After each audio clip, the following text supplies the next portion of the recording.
That's right, we're starting early. Ha! It's because we can. Yeah, that's right. Hey everybody, this is the Jimmy Doane Show. I am Counselor Curtis. We do this live twice a week, 4 o'clock Wednesdays and Sundays. I bet you that's Gene. Oh, hey, Uncle John. Good to see you. Join us, and we'll also do post an audio copy of this, not on iTunes, because iTunes is gone. Oh, is that right? It is out of there. Apple is shutting it down. Today? Right, yeah, pretty much. And apparently everybody's moved over to Spotify. Okay. So we're on Spotify. So, and I'll have times. Didn't they expand their iTunes into something else? It's I don't know. Well, we had Apple Music and. Oh, okay, yeah. But I don't know. It's going to be an app now, but it's just different, I guess. Yeah. I never really used it a lot, but anyway, we're also up on YouTube. Timestamp copy of this right away, an hour or two after the show, and so you can join us there. Today is the 9th of June, 2019, and Jimmy Doane is here live. What's going on? Lots of stuff going on. Oh, yeah? Lots of things. Big. Do tell. Do tell. Well, I got a couple things, and they are today. Some of them are actually in order. Oh, so we've actually looked out here. But to start off with, I thought the first thing that I got a hold of was Ilhan Omar plans to join Black Jewish Caucus. Mm-hmm. Now I'm kind of wondering the reason for this is more this intersectionality, it seems to me. Sure. You have black, and then you have the Jewish, and you have the different ones. So now they're going to have a special group in Congress, in the House, called the Black Jewish Caucus. Yeah. It was announced on Monday at the annual convention of the American Jewish Committee. Okay.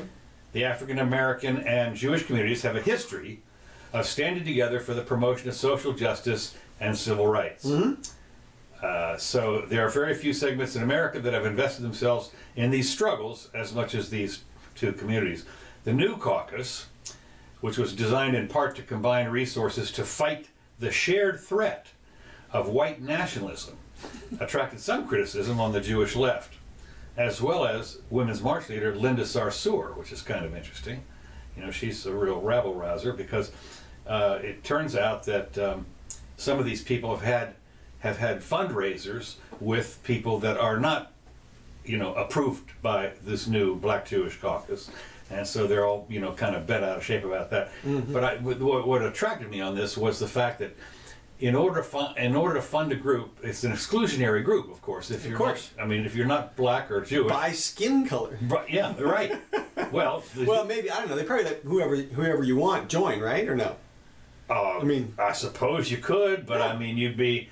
I'm not sure. You're a white Catholic guy. Yeah, if you're a white Catholic, I'm not sure you'd want to be in the Black Jewish Caucus. So, my thought is what? From my perspective, as a free adult American, you can associate with any group you want to for any purpose you want to. That's lawful, okay? And if you want to associate with a group of people because you all like Star Wars, or you're all associated with the same religion, or you just happen to look the same, go for it. Personally, I don't think that's a good metric. I wouldn't pick out a whole bunch of people that just look like me and be like, okay, now we're a group. Yeah. No, because obviously not only doppelgangers, but triple gangers and quadruple gangers. And whatever. No. So it's interesting to me that in today's age of acceptance, that people are still forming groups based on characteristics that are clearly not. It's just a random thing, like, oh, well, you look like me, so obviously we've suffered the same, or not even this. Jewish and black, Well, what is kind of interesting when you talk about that? Mm-hmm. When I first joined Rotary, for instance, women were not allowed. They had to sue to get in, basically, and the Supreme Court somehow ruled that this was a kind of a club that was. You couldn't do that exclusionary thing because it was people. These are all businessmen, right, and so forth, whatever it was. But now we have the here in town. Of course, they have the women's voting clique or whatever it is, women's I forget what they call them, but a bunch of women who basically announce their particular candidacies and so forth, and their views on candidates and things that are going to be on the constitutional, on the ballots. Women's voting league or something like that. So what, I mean, can a guy go in there? I mean, I'm not sure I really want to, unless there were some babes in there. I'd want to check them out first. That's again, my thought is go ahead, form whoever you want. I mean, personally, I wouldn't join a group just like that for that purpose, but no, but I mean, it's just, to me, I thought this is kind of interesting that somehow they've decided to mix these two as a cohesive group, and then, but there's some Jewish folks over there that are saying, not me, that kind of thing. Well, look, they're obviously, any group has conflicts. It'll be interesting to see if they conflict with either the Black Congressional Caucus or the Jewish Congressional Caucus, right? Yeah. Well, apparently there's an American Jewish Committee, right? So apparently that's what it is. I don't know. Speaking of Spotify. Barack and Michelle Obama are going to produce podcasts for Spotify. Barack, yeah. Barack Obama and Michelle. And so former U.S. President Barack Obama and his wife Michelle have agreed to produce a series of podcasts for the music streaming platform Spotify. The couple's production company, called Higher Ground, is going to lend. They've had a multi-year partnership. And under the deal, they will develop, produce, and lend their voices to podcasts distributed worldwide. Well, of course, Spotify is worldwide, but we do that too. Distributed worldwide. We distribute. The Jimmy Doane Show is distributed worldwide as well. So we're ahead of them. And they launched Higher Ground in 2018 with a deal to produce Netflix films, documentaries, and series. A joint statement announcing the latest venture said the move into podcasts would allow them to, quote, expand the conversation. Knock yourself out. Well, Come on back. It's already pretty well expanded. I mean, you see what's on there now, other than the big 3 or 4, shutting people down on their platforms. It's pretty well expanded. Yeah, you pretty much anything you want. So Flat Earth, we got that, no problem. Yeah, right, exactly. I've got that. So anyway, the announcement on Thursday followed reports that another political group is going into media production. Sources told U.S. media outlets last week that former Democratic presidential Hillary Clinton and her daughter Chelsea, 2 women, guess Bill's going to be shut up, are in talks to form a film and TV production company that will focus on creating content about women. Well, we already have that. It's called YouPorn. that already does it. So, and there's going to be a follow-up here in a minute on that particular item. Right. First of all, though, I wanted to ask you a legal question here. Sure. A Utah man accused of threatening to kill members of Congress. He's arrested. Utah man accused making threatening phone calls, various ones, and he's charging documents unsealed Wednesday show that federal prosecutors accused this fellow of making more than 2,000 calls to Washington offices of unnamed U.S. representatives and senators from 2017 to 2019. 2,000 phone calls. Yeah. Okay. His court. He was arrested in Utah, about 20 near Salt Lake City. He's charged with interstate transmission of threats to injure. Right. A judge has ordered him to remain jailed pending the outcome of the case. Now, my question is this: 2,000 phone calls. Okay? Right. Give me a break. I mean, I understand 1 or 2, and the guy's gotten in a car with his diapers, right, and driven cross country. I can understand there's a threat there, okay? Right. But 2,000 phone calls over 2 years. We know who he is. We know where he is. So we've charged with interstate. Oh, you're saying if you made 2,000 phone calls, you can't possibly be a threat because he would have done something by now. Right. Okay. That's what I'm saying. Right. Okay. Well, let me explain this. This is an outlier situation. Okay. Okay. What you've got here is a situation where the people in Congress don't know how to deal with the guy. They're like, we just keep getting phone calls from him. What do we do? So at some point, law enforcement steps in and does something like this. This is just a Band-Aid measure. This is just a make an example out of this guy. Shut the hell up. Don't call us 2,000 times. You can call 10 times if you want. You can call 50 times if you want. Don't call 2,000 times or we're going to come arrest you. And that's what they do. I defended a guy in a similar situation like this. Really? Yeah. He was calling Florida Department of Law Enforcement to get them to take some action. Basically, he wanted them to intervene in his custody case. I see. And from his perspective, what his ex-wife had done was kidnapping. She had taken the child and hauled butt. And he was like, he couldn't get law enforcement to do anything about it. He kept calling his local police, sheriff, they wouldn't do anything, state attorney, they wouldn't do anything. So he called Florida Department of Law Enforcement. And what they do? They arrested him. They arrested him because of the way that he phrased his complaint, which was, he said, how come you guys won't do anything? If I threatened the governor's office, if I threatened to blow up the governor's office, you'd certainly come and arrest me. And they said, hold on. and then hold that thought. Exactly. Bob, could you get over there and arrest him, please? And then they did. And basically it comes down to, they don't know how to deal with that stuff. They don't want to deal with it. They just shut you down. They left that guy in jail for a year, and then they gave him basically a time-served plea offer. Really? Yeah. A year? Yeah. And so this guy's And same thing for this guy. The judge has ordered him to remain jailed. Right. Pending the outcome of the case. Right. And he'll sit there for a year. Wow. Yeah. So shouldn't have called. I tell people all the time, don't call the cops unless you want to go to jail. Well, yeah, but he wasn't calling the cops. Well, he was calling the officials. That's right. He was calling the man. That's right. He was poking the tar baby. Yeah. Okay. And you do that enough times, you're gonna get stuck. So. Okay. Well, I think it's. Okay. I guess. I mean, it's just. You know, just, like you say, I don't understand why. Of course, they didn't block his call. You know, like on my phone, you know, you can. I have like 100 numbers that are blocked. Well, and maybe some of the agencies did. It said he called a bunch of times over yeah. So. Yeah, they kept calling from payphones or something. Burner phones. on another court item, Washington State. This I thought was interesting. Mm-hmm. The Washington State Supreme Court rules against the florist. Yeah.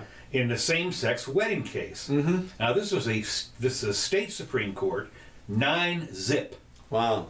9-zip. It's the latest in the national fight over religious freedom and anti-discrimination laws, coming 1 year after the U.S. Supreme Court sided with a Colorado baker who declined to make a cake for same-sex couple. The state of Washington bars discrimination in public accommodations on the basis of sexual orientation. Discrimination based on same-sex marriage constitutes discrimination on the basis of sexual orientation, the 9-member court said in a unanimous decision. Right. The Washington case involves Arlene's Flowers and the florist who refused in 2013 to make a floral arrangement for a longtime client's same-sex wedding. She cannot create a custom floral arrangement that celebrates events or express messages with my faith. That's what the deal was. Well, apparently, guess what? The 9 members of the Washington State Supreme Court said you have to do it. For now, we'll see if that doesn't get reversed at the top level. Yeah. It's interesting to me in several levels. One, did you notice it said, of course, that the customer was a long-time customer? Okay, so obviously she had no problem serving this gay guy. Or maybe it's women. Or woman, yeah. Right. She had no problem serving the person. Individually, right. Right. But now that you wanted to get joint marriage... For that particular purpose is what she didn't want to make the arrangement for. Right. So it seems very clearly directed at the religious expression as opposed to just flowers in general. Right. My second thing is that they couldn't find another gay florist. They couldn't find a florist. Another florist that was gay is what I mean. Like they couldn't find one that absolutely wanted to celebrate this. I mean, the florists. I say, wait a minute. They're florists. It's like it got to be 50%.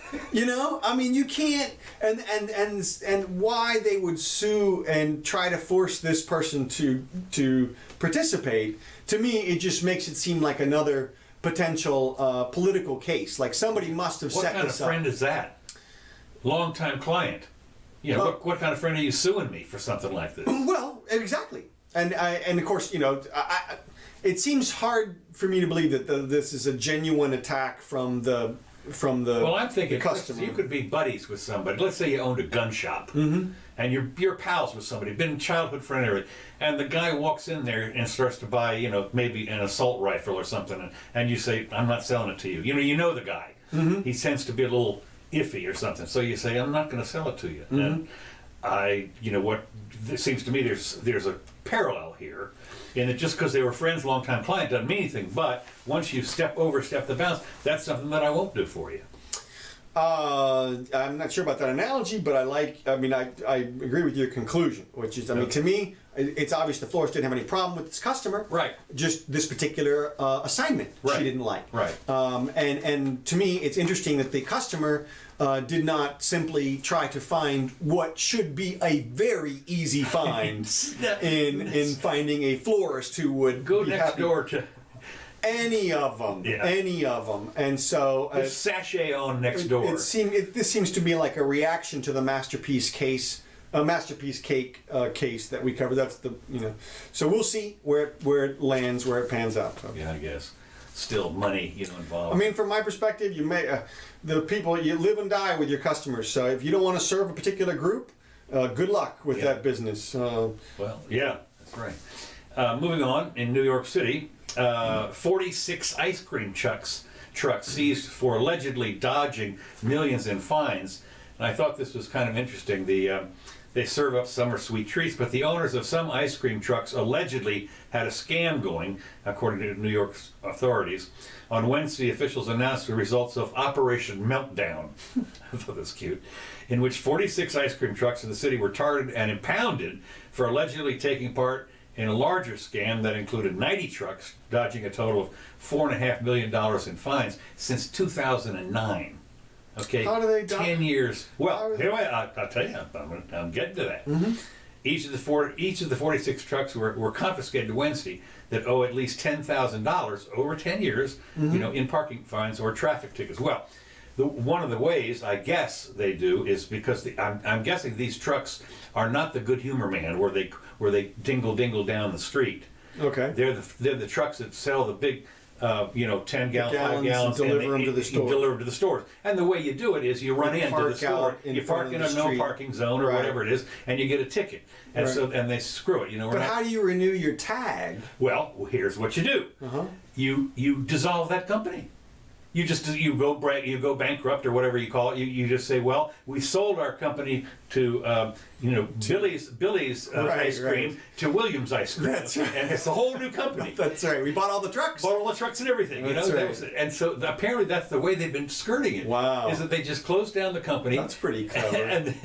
And open up, the next day a new company.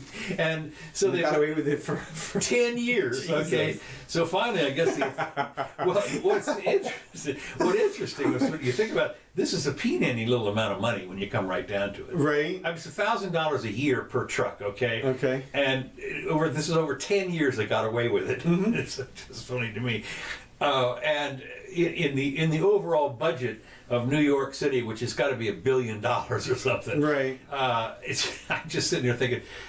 So anyway, they confiscated it. Well, it's kind of interesting. I wonder if it's full of ice cream. You confiscate it, and you go down to the precinct and you say, "Come on in, boys. We're having a big party. We can't let this stuff melt." And even though it was Operation Meltdown, we're going to have a party, going to eat ice cream until this stuff all goes away. Yeah. I mean, that's gosh, I don't know what happened to the evidence. It was the trucks, anyways. Right. I thought it was interesting also that NASA is finally doing something sort of right. And they're going to open the space station to commercial business and more private astronauts. Oh, thank you so much. There I am once again. Yeah. There, I can get up here a little bit. Yeah. Okay. Today, this is yesterday, the day before, NASA executives announced that the space agency will open up parts of the ISS, the International Space Station, to more commercial opportunities, allowing companies unprecedented use of the space station's facilities, including filming commercials or movies against the backdrop of space. Of course, they already did that with. Well, they didn't do it. Like you would take a production crew into space. Come on, man. We've been simulating this stuff on Earth for look at Apollo 13 for God's sakes. Right. Now they did film some of that in the Vomit Comet. Sure. To have the the weightlessness. Yeah, but the weightlessness stuff. But still, yeah. Like you're going to take a crew up into space to get a shot for a commercial. Right. Yeah. Well, and you could, and for, well, when you found out how much it costs, you could Right. say, I could build 10 sets for that. Seriously. Yeah. So anyway, whatever. It gets back to our space. It's calling on the private space industry to send in ideas for habitats and modules that can be attached. Now, what they're going to have apparently is they're going to have some kind of a universal port, and if you send your own module up there, you can dock it, and so forth. Using the space station will come with some restrictions. Sorry, for sure. Yeah, okay. They're allocating 5% of its resources on the station for these commercial activities, and only 175 kilograms per year, which is 350 pounds or something, 400 pounds roughly, of commercial cargo can be sent to the ISS. And the NASA crew will only dedicate 90 hours a year to commercial activities. They've released a list of approved commercial activities that the agency will allow on board. And that'd be kind of interesting, because if it's not on the list, you can't do it, kind of thing. So no porn. Yeah, I was just gonna say space porn. I mean, that would be something that that nobody else has. But this kind of seems like NASA grasping for some sort of commercial relevancy or something. Well, maybe, but in the face of SpaceX and Blue Origin launching rockets at 1/10 the cost. Well, what they're going to do, what they're saying, of course, is that the people, how they're going to get there is on one of the Blue Origin things. Right. Okay. One of the private guys. That's how they're going to get there. So, but they're going to still be some costs up there. And I'll detail one space station, slightly used. Right, exactly. Private astronaut missions to the ISS, they're limited to 2 flights a year, and they'll only be able to stay for 30 days. Right now, the only viable option for crew getting to the ISS is developed by SpaceX and Boeing's commercial crew program or whatever. Additionally, using the space station facilities will be rather expensive. It'll cost over $11,000 per astronaut per day to use the life support systems and toilet, and almost $23,000 a day for all necessary crew supplies like food, air, and medical supplies and more. Even power will cost. Now we're complaining about our power here in Gainesville because it's a couple of dollars a kilowatt hour, whatever it is, $42 per kilowatt hour. And ultimately, one night stay would be about $35,000 per one person.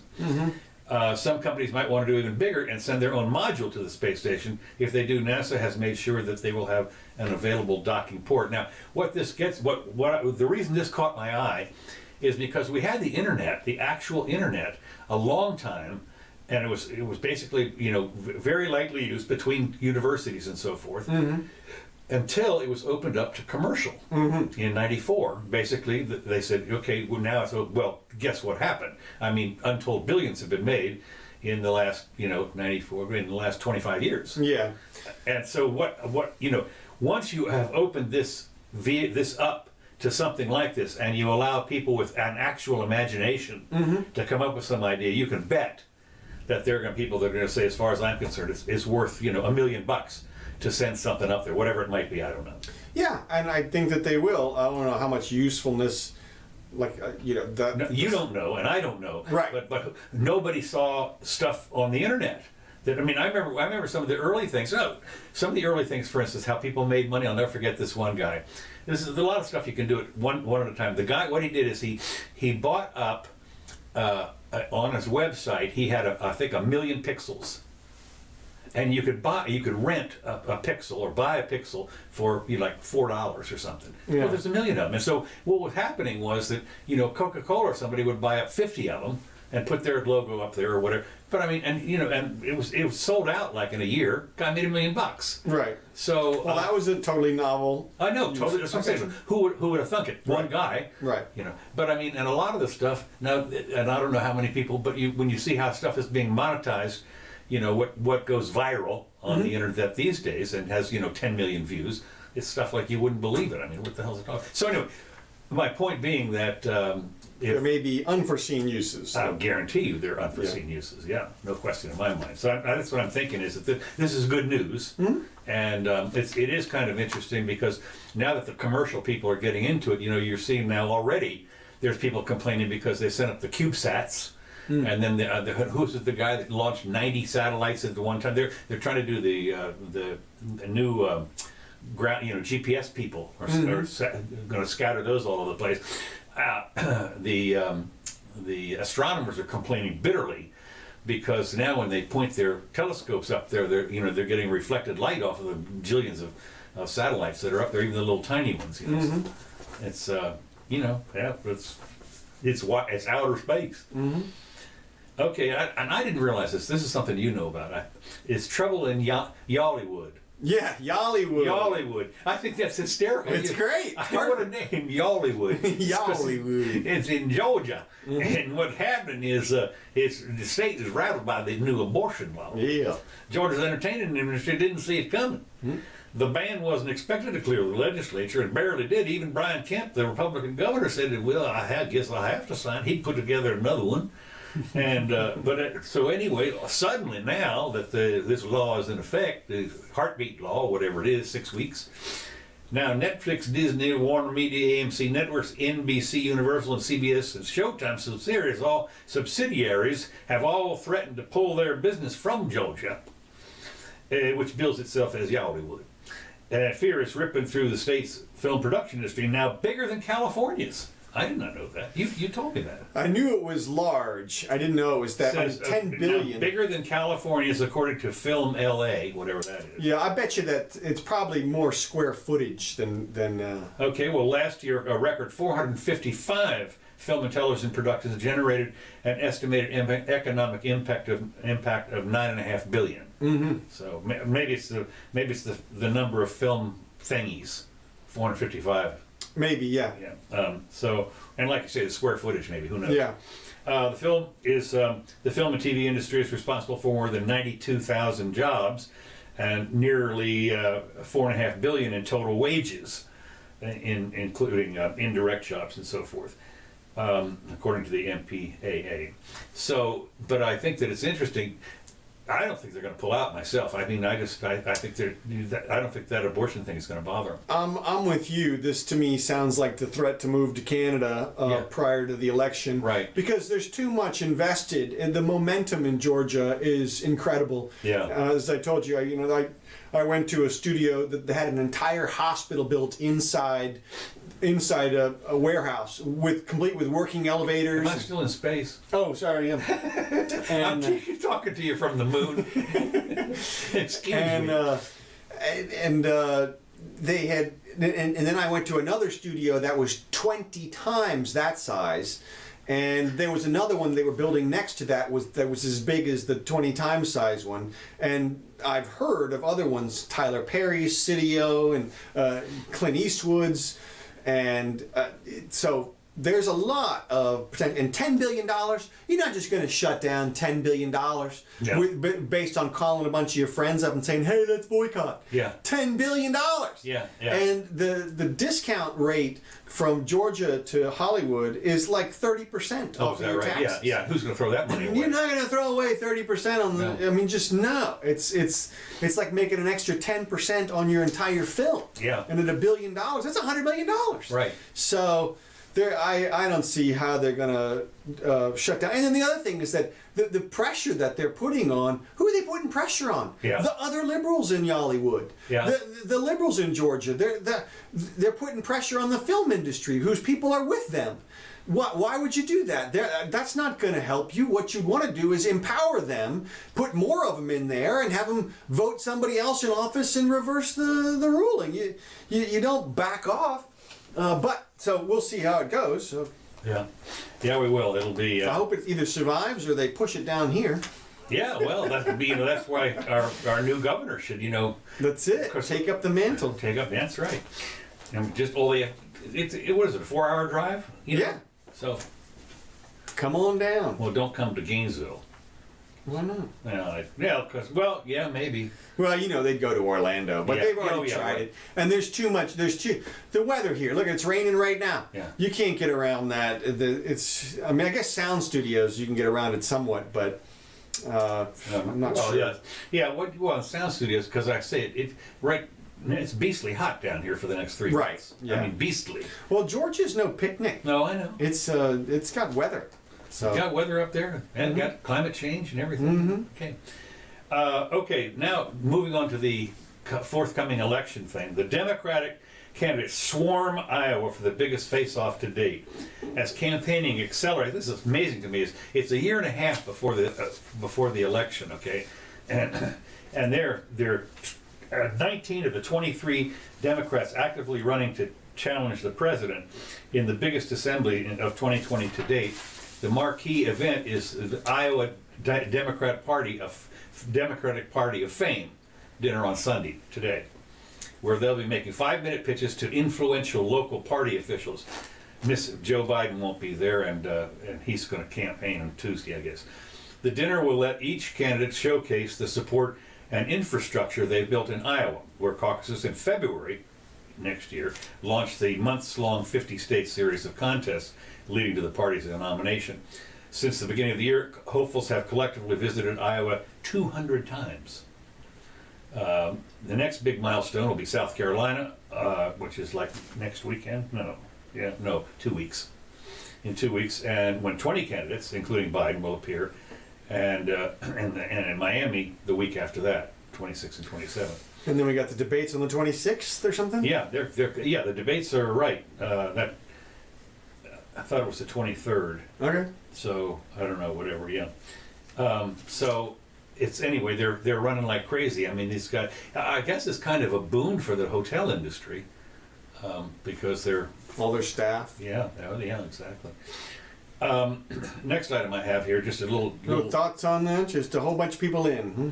Yeah, I mean, well, my thoughts are these guys are running hard. They have to, and we're going to talk. I have another little follow-up on this. Have to do with the debates, and what actually they're going to do. But the point being that these guys are running hard. I mean, in a field of 23, have yourself stand out is going to be kind of a trip, I think. Now. Yeah, I mean, they get 5 minutes, right? To stand up there and say, "Here's what I've done and what I'm going to do for you." And by the way, I love corn. Right. Yeah. So and by the way, corn is my favorite food. I love Iowa. That's right. Yeah. Well, and I'm with you. I don't know how. I mean, it's 5 minutes. That doesn't give you much time at all. I mean, your eyes just glaze over. I mean, I remember one time. Speaking of eyes glazing over, I remember one time I went to a wine tasting. Mm-hmm. And there was like 50 wines there, okay? Of course, you just take the little tiny bit. Well, after about 5 of them, I'm going, ugh. And even after you spit it out, for God's sakes, and it just blends all into one thing. And they're going to be 20 people. Do you think there's going to be any crossover? Well, that's the interesting thing is that I'm for. It's I did a speech one time running for office in school. And they gave us all 2 minutes or something, and nobody knew us, and we hadn't done anything because we had just arrived at the school, and so I decided to just do my speech, just repeating my name over and over again, and it was very successful because. What else can you do? No, right. It was otherwise. It was just I was this and I was that. Did we make us some stickers for? Well, no, this was a different one. This was law school. Oh, okay. But. The point being that you can't distinguish yourself in that amount of time if you haven't done it already. All they're going to have to do is, I guess they're just going to list off, all right, so the things I'm giving out for free are healthcare, education, and then you state your list, and then I guess that's it. That's your pitch. For the left, that seems to be the issue: is how much stuff. What you do is, well, I would think that if you're the third or fourth person up there, you just get up there and say what she said. Right. Well, all their stuff combined, whatever they said, double it. Yeah, that's right. That's what I would do. I would just say whatever they say, man. Sounded pretty good to me. Him and her and her, all that. I'm going to double that. I'm going to give you twice as much. That's it. Guaranteed. My eyes are. I won't be outsold. That's it. I won't be outbought. Yeah, I don't know, but yeah, I think it's going to be interesting to see who survives the primary. I think Democrats have a huge problem because I think that their base seems to be so far to the left at this point that they really want people to pitch them socialism and healthcare. Well, but when they do the polling, Biden is running ahead of everybody. Well, but I think that's a general poll. I don't think that's a left poll. I don't think that's a Democratic voters poll. I think that's an everybody's voter poll. No, I'm pretty sure it's for the Democrats. Well, that would They're be trying to surprising figure to me. out, no, they're trying to figure out who's ahead in the Democrat race. Well, yeah, but I mean, they can measure it two ways. You can say, well, Biden is ahead in the Democratic race because if he were to go up against Trump in the main election now, this would be his results based on a survey of likely voters from all sides. And they can claim that. I think that's where they get it from, because I don't think Biden would poll that well with the Democratic core. I think the Democratic core would go with somebody like Bernie, or Could be, yeah, or Liz. yeah. Bail set at $50 million for the leader of a Mexican megachurch charged with rape and human trafficking. Now I saw this, and I thought, when you think about the megachurches, okay, I mean, you think of, I don't want to, shouldn't probably mention his name with this, but Joel Osteen, who has a huge, I mean, when you see the inside of that church, That's what mega means. yeah, I know, and it's like 2,000 or 3,000 or 4,000 people in there. It's like a stadium.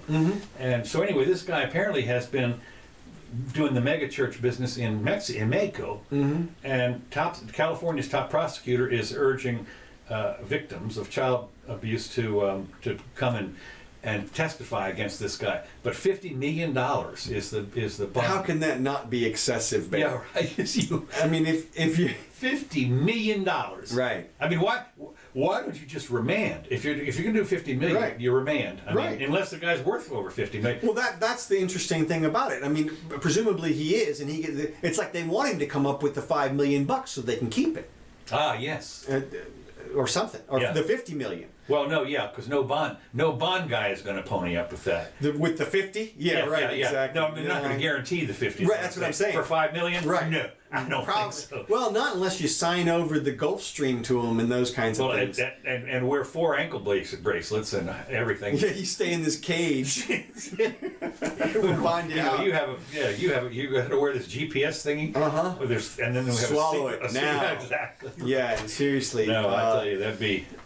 That's interesting. Well, yeah, I saw one of those mega church guys on a little video clip. I don't know if it was the same guy, but this guy looked like he was on something. He was so he had crazy eyes. Oh going yeah. on. No, they're really hoot. Well, they're hypnotists. They're charlatans. They're stage performers. Yeah. It's the P.T. Barnums of today. Well, and I've told people this all the time. There's that 1972 movie. Oh yeah, Margot. Margot, yeah. And really, that was done by an insider, a kid who was who made millions. Margot, that's the one, and then the other one is Leap of Faith. Oh, is that right? That's the modern one with Steve Martin. Okay, yeah. It's hilarious. What about the one with Burt Lancaster? Was that? I don't know. That was the. Yeah. Okay. So anyway, moving on. Speaking of climate change and all this kind of stuff, Bloomberg, another New Yorker, Bloomberg pledges $500 million to fight climate change. U.S. billionaire Michael Bloomberg has pledged $500,000 on Friday to fight climate change, saying our lives and our children's lives depend on it. So, a pledge to who? What's he going to do with it? I'll tell you. Okay. I'm glad you asked. Yeah. Well, I'm glad I asked you. That's right. Said the money will go towards closing coal plants. So I don't know how I guess you'd buy them up and close them. And through lobbying state and local governments and utility commissions, and helping to elect politicians who make battling climate change a priority. I guess like that guy from Washington State who's running. He's 100% on climate change. Okay. We will be deeply involved in the elections around the country because climate change is now first and foremost a political problem, which means you have to get. It's not a real problem. It's a political problem. That's right.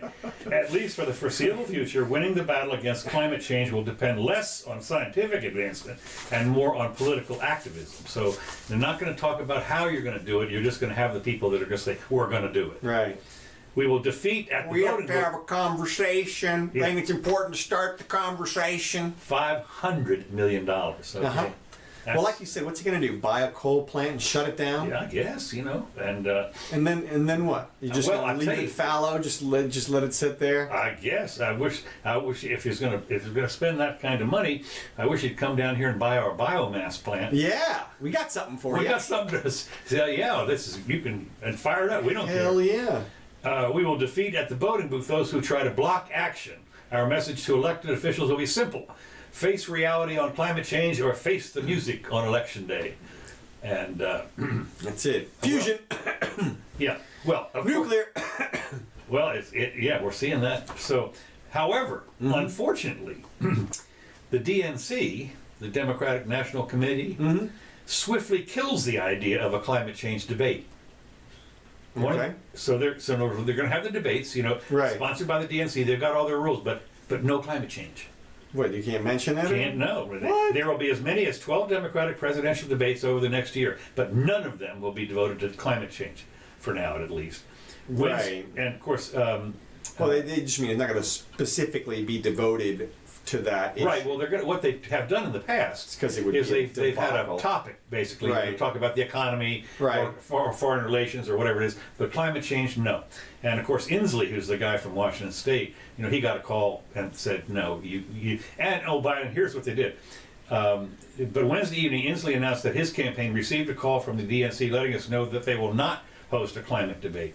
What's more, says Inslee, told him that if he participated in another climate debate outside of the DNC, the candidate and current governor of Washington would not be invited to any of the highly anticipated televised debates. So even if you participate in somebody else's debate, you get excluded. Boom, That's it. You're out. you're out. We don't want you talking about that stuff. We don't want you. I mean, that's how serious we are about not talking about climate change. Is if you bring it up. Seems weird. I mean, I accept that. I would have to agree with him from a strategy point of view. That is to say, if I were making the strategy for my candidate, I would say don't go out there and talk about that unless you're going to talk about the solution, which is nuclear. Right. But, Right. don't go. Yeah. Just before I came over here, I read something. This is on an aside, okay, just for Okay. Remember we talked about Kim Jong-un killing people? Yeah. And somebody said it was fake news. You said it might be. Might be, right. Today, there's another one. He had another one of his people thrown in a swimming pool infested with piranhas that he. All right, now that sounds like fake news. I know it does, but I just thought I'd mention it because I was reading it to see what's the source on this. Yeah. And the source was Bloomberg or somebody. That's right. He covered one with honey and No. dipped What he him did, in anthill. apparently what they did is they cut him open a little bit so he'd bleed, and he hit and in his And this is and then tossed him into this pool. And the question was, did he drown first, or was he chewed up in minutes, by the piranhas imported from Brazilian piranhas? Yeah. So anyway, I just thought I'd bring that up and see if that is fake news. Yeah. But that'd be, as you're leading, you're up there. Well, Trump had his diplomats cemented into the base of Trump's new tower. Oh yeah, right. That's right. Here's we're talking about not climate change so much as the water. A cold, bold plot to hijack an iceberg and tow it from Antarctica to South Africa could take place this year. An ice pirate. Don't ask why. Nicholas Don't Sloan. ask me. I don't know. That's in quotes. I'm just reading the words. I'm just reading here, folks. Nicholas Sloan wants to cart a 125 million ton berg across the sea, only to melt it down for drinking water. Apparently, he's a professional marine salvager. He's done some stuff like there was that Italian cruise ship that flipped. Right. He was the guy that put it back up right again. Oh yeah. Yeah. Apparently, and he recently oversaw the refloating of the capsized Italian cruise ship Costa Concordia. He now hopes to solve South Africa's water crisis by nabbing an iceberg from the South Pole. Severe drought in 2017 led Cape Town to nearly run out of water. And the city, which Sloan calls home, has still restrictions of 70 liters a day, which is what? I don't know, what is that, 20 gallons or something? Yeah, something like Something like that. The entire mission is expected to cost upwards of $200 million. And I thought it was kind of interesting in a way when I saw this because they showed a picture of the berg. They found the berg. And it's huge. Now apparently they have towed icebergs around previously, but one of the things that a lot of people don't realize is how slowly these things melt. Mm-hmm. And you're in the ocean, which is only slightly above the ocean water. Even in the South Atlantic, it's probably maybe gets up to 70 degrees or something. I don't know. But the point is that they're thick and they're really frozen. And 90% of it is underwater. They showed a picture of it, and they showed a picture of it, and they showed a picture of it, and claimed that 20% of it was out of water now. And I'm sorry, 10% of the iceberg is out of water. But it's pretty great water. I mean, if you can do it. And what they said was, even with all this water, it would provide about 20% of the water needed for South Africa or something like that. Yeah, I mean, I can't imagine it. But still, when you think about it, I don't know what it is, but it's like a couple of miles across or something. Okay. And so you're going to have to get, when you talk about tugboats or something, you're going to have to get some you're towing that thing, I don't know. Quite a ways, too. Well, I think what they're planning on, I think they found a current that goes up that way. Okay. So they can get it, they certainly wouldn't go against the current. I don't care who you are. Yeah, no. So anyway, you lasso a couple of humpback whales. I don't know. That's right, that's right. So anyway, Where's Aquaman when you need him? I thought that was interesting. Okay, well, I'm done. Oh, okay.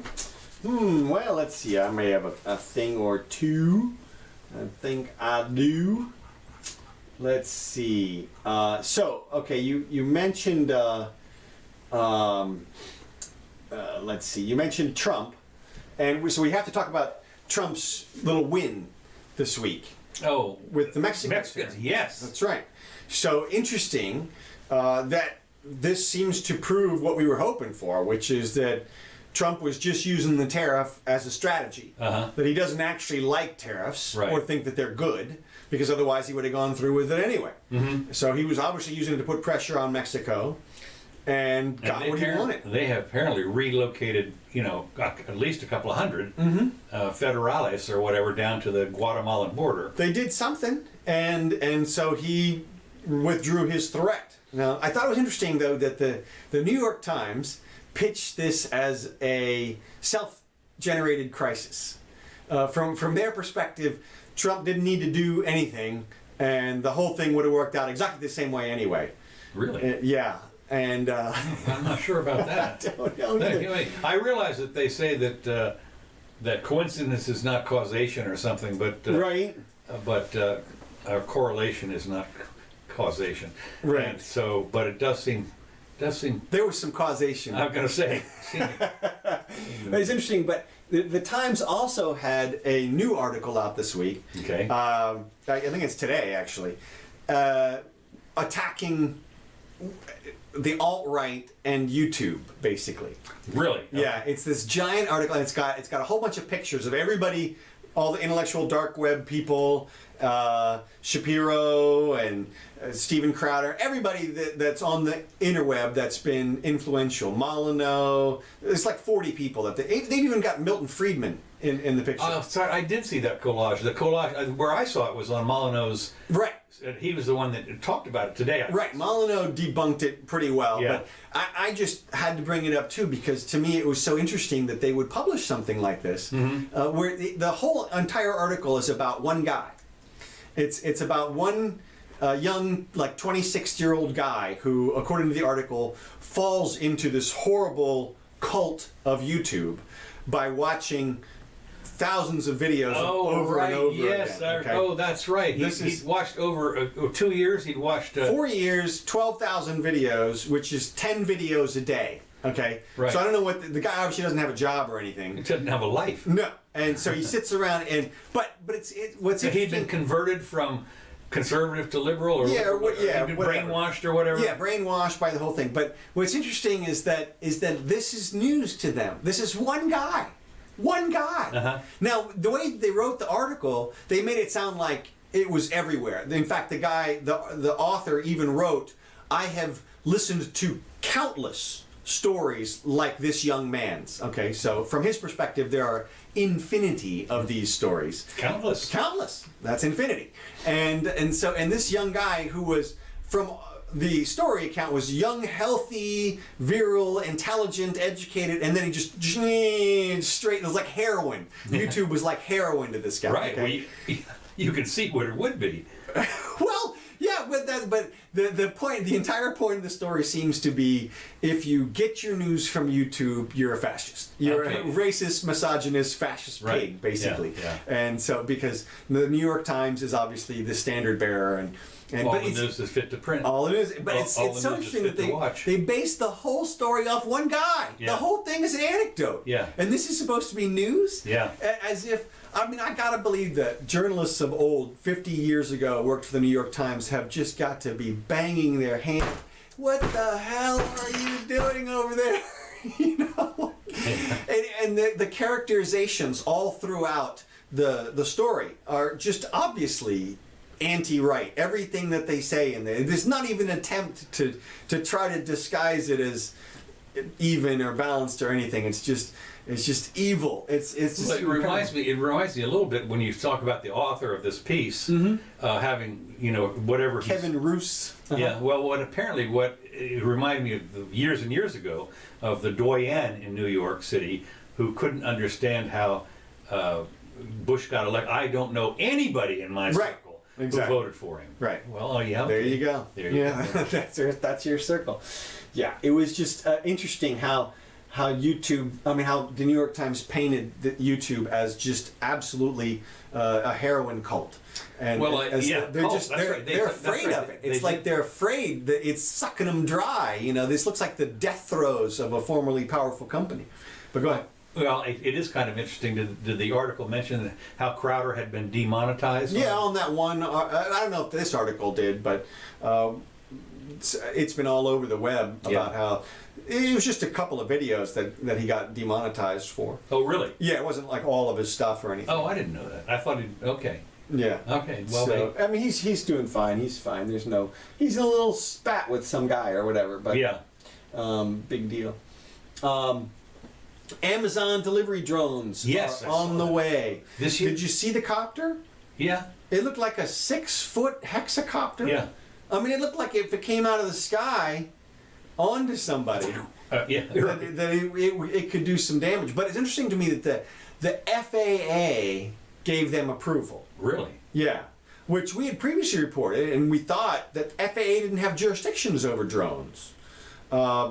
At one point, there was a ruling that came out of the federal courts that said, no, sorry, it's not a passenger plane. You don't get to deal with it. Their statute specifically says passenger plane. So they must have amended the statute to now include the FAA's having jurisdiction over drones. Now there are some rules that have to do with heights and everything like that. I knew that already. If you have a commercial drone, well, that's why you have to have a permit. Well, that's where all the rulings came from. Is when the drones first came out, the FAA came out and made a ruling and said, 200 feet, line of sight, all this kind of stuff. And they got challenged in the courts, who said, look, who the hell are you, FAA? You're aviation. That's for passengers. This is hobby stuff. Yeah. And so you don't have any regulation over that. And the court went with that. The court at first said, you're right. They don't have any jurisdiction over these people. But now apparently they do, because according to this article, the FAA has approved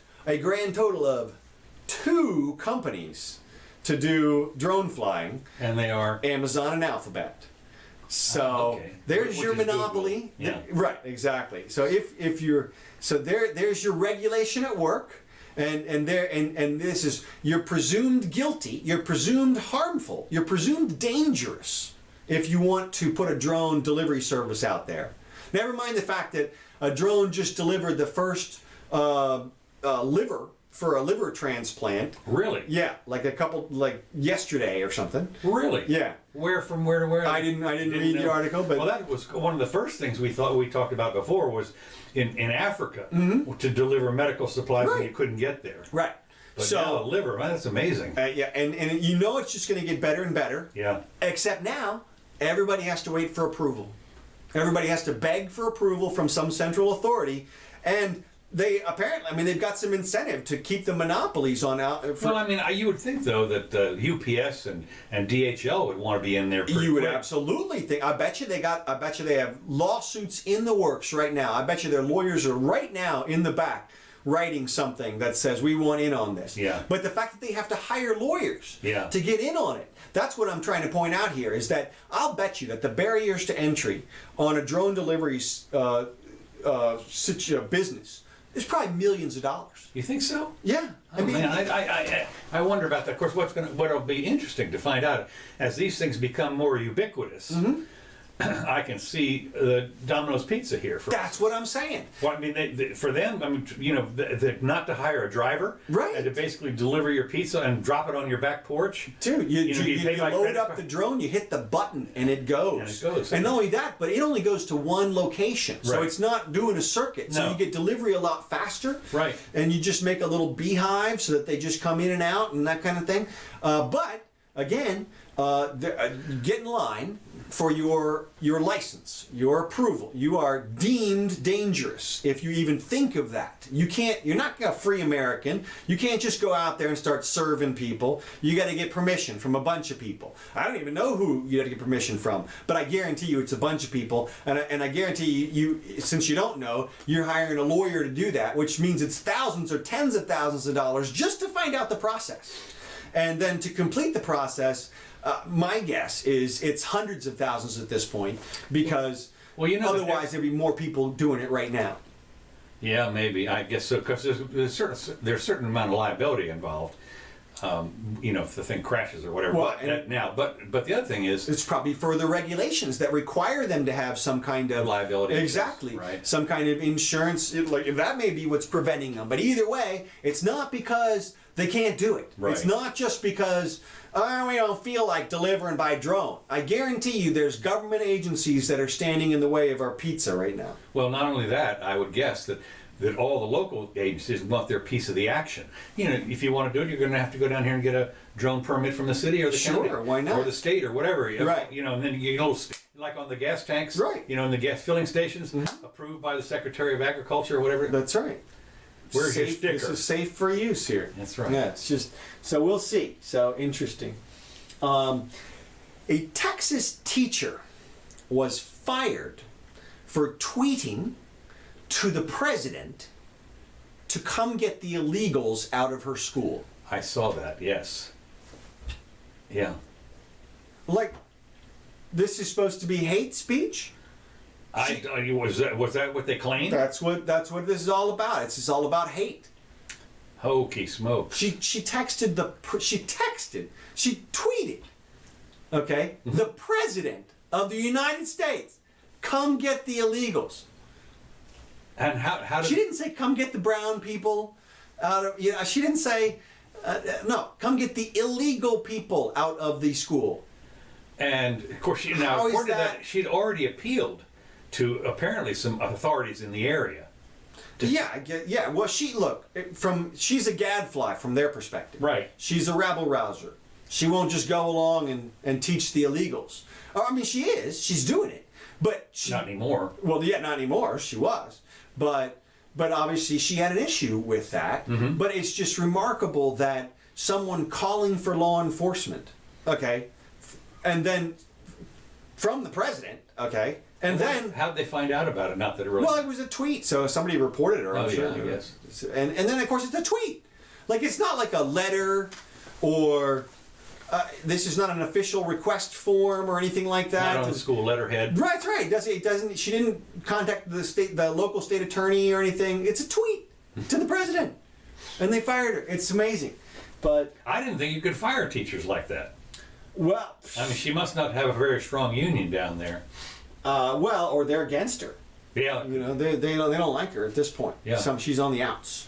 But Powell, the Federal Reserve, Okay. has a new inflation target, Which is symmetrical 2%. symmetrical. That's right. Okay, this is What does that mean to you? not much. I guess it's the bell-shaped curve over it or something like that. And where's the low part? Zero. Well, No. I mean 2% is so okay. So here's how it works out. Tell me, Yeah, yeah. exactly. Here's how it works out. Inflation hasn't been 2% up to this point for a few years. Yeah. We would like it to be 2%, to have been 2% on average. So we're going to have greater than 2% for a while to make the average over the past 2% God. symmetrical. This guy's an economist. Well, what's great is they don't say the target's 3% or anything like that. They say it's symmetrical 2%. Okay. So now we're going back to wherever they want to go back to in order to get their measurement of below 2%. But the point is, they're going to ratchet it above 2% in order to have an average of 2% going backwards. You know, it is stunning to me with the level of ignorance of this guy. Well, and look, that's it. What's ignorant about it? I mean, Because inflation is theft. I know, but he probably knows that. Look, he's on the side of, he's a monetarist. All these people are monetarists. They believe that the government can spend the money better. And so the way to do that, without having to raise taxes, is you print the money, you let the inflation happen, you spend the money the right way, and then the people eat it. And he's okay with that. Did a good job. That's what Bernanke and all those guys patted themselves on the back for. And so this is more of the same, basically. This is, they're taking your money, they're going to take it at a greater rate now. And Peter Schiff is all freaking out about the Fed right now. Oh, of course. He is the perpetual bear, of course, but he thinks this is it. He thinks this the cliff over, Thelma and Louise, it's on right now. Toss out the parachute because the top is in and the bottom is on the way. And he thinks that once the Fed, I talked about this last week, we've talked about that the 2020 election, I believe, I think you're on board with this, will hinge on whether or not the economy is doing okay at that point. Okay. If it's good, Trump gets reelected. If it crashes, he doesn't. I think that if the Fed gets involved again and lowers interest rates, that there will be another rally similar to the green shoots rally of the Obama years. Schiff doesn't think that people will buy into it again. He thinks that they're going to abandon all hope if the Fed cuts interest rates. He thinks people are going to look around and say, you know what? There's nothing backing this dollar thing. We're out. And he thinks central banks are going to go on a gold buying spree, and it's going to be a devastation of the dollar. I don't see any replacement for the dollar. I don't see what you could go into that's any better than the dollar yet. I don't see a currency that's backed by gold or anything. There's not a central currency in circulation that is backed by anything. Right. So that's an interesting situation, which I think gives the dollar a little float. And I think until China or somebody announces Switzerland, the backing or well, the problem with Switzerland is there's not enough of them there. That's right. There's not enough. That's the major. That's why, and they have panicked in the past already. They loosened up a little bit, you know, when they saw everybody was going, they're buying up their francs. Right. And, but they could you could print smaller denominations. Oh, I know. I mean, there's ways you could do that without devaluing. And I think if somebody does that sometime this century, that they'll scoop the market. They'll corner the market on the Well, currency. I know that there's another group of people that say as long as you're going to have something that's not backed, then you go to cryptocurrencies. Yeah, and because there is, in that case, there's actually a limited supply. There's a limit. A cap. It's exactly. And you know right now. So you could have, for instance, if you had, for instance, in circulation in the United States, capped the amount of dollars in circulation at a certain number, well, then you wouldn't have inflation. Right. Past that. Right. You know, but it's not backed by anything. Right. But you know that it's not going to depreciate in value. Right. So, but with the Bitcoin now, is basically, or whatever they are, right, the Ethereum or whatever, conceivably could satisfy that. And you've seen, of course, what is it, $8,000 now or something? Yeah, it went up to 9. Did it go up to 9? Okay. So it's already up 150% or something on the year, and I think it's all over the place. But yeah, and people are doing that. I think that's one of the effects of what's happening at the Federal Reserve. But it's just interesting to see this particular action. You've still got Trump out there saying we got the best economy ever, and yet he wants the Fed to cut interest rates down below, what are they at, 2% now? Yeah, something like that. The housing market is sputtering, and they've just and the rates have come down from 5 to 4 in the last few months. Really? Yeah. I did not know that. Yeah, the rates have come down, and they're still dropping house prices. So there's some kind of an issue sort of brewing there. Well, and of course, this is one of the things that happens. It's the market. Right. The market. Now, you may not be able to understand. One of the things I've always liked about Kramer and those people on the after when the market closes, whether it's up or down, they always have a reason for Sure, it. sure, This sure. is the, I mean, you sit there and think, what? Yeah, you know, as I said many times, what I would like to do is to lock those guys in a Right. in the morning, Right. and then let them out and tell them the opposite happened, and they would have a reason for it. Yeah, yeah. And so the way I look at it is the market's figuring this out, and if house prices are dropping and interest rates on house loans is dropping for some reason, I don't know, but it's Somebody knows something. Somebody, well, the market knows. Right. I mean, in total, because remember now, one of the things is that people don't realize about the market is all based on prices, and the simple fact is that the price, when you buy a can of peas off the shelf, the price that it ripples all the way down the market from the trucks to the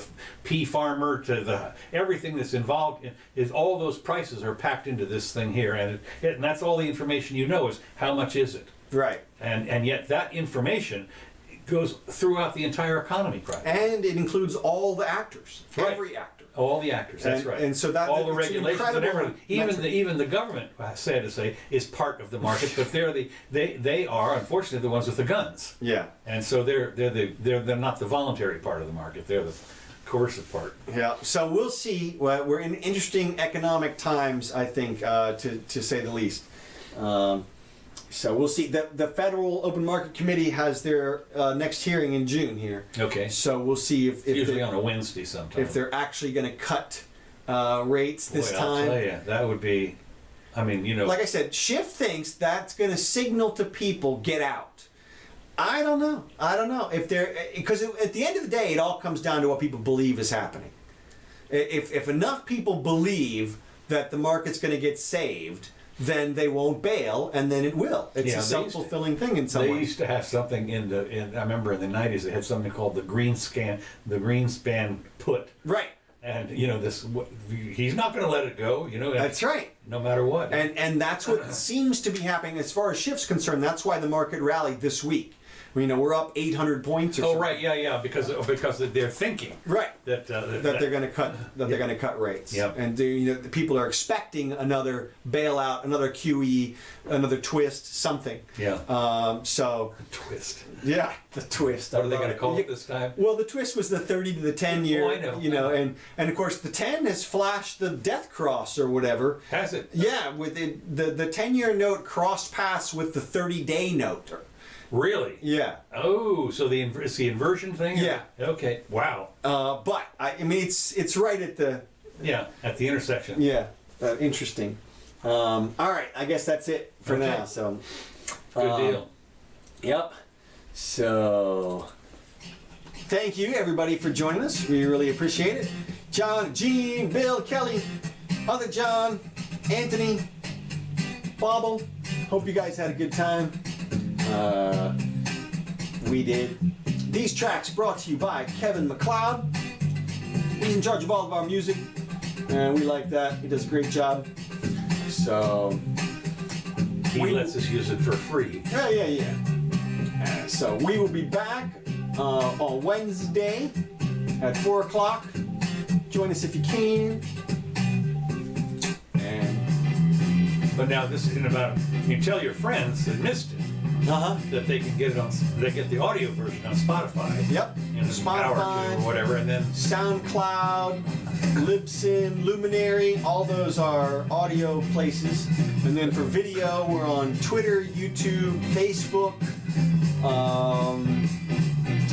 Probably just those ones. Oh, and our own channel, JimmyDoaneShow.com.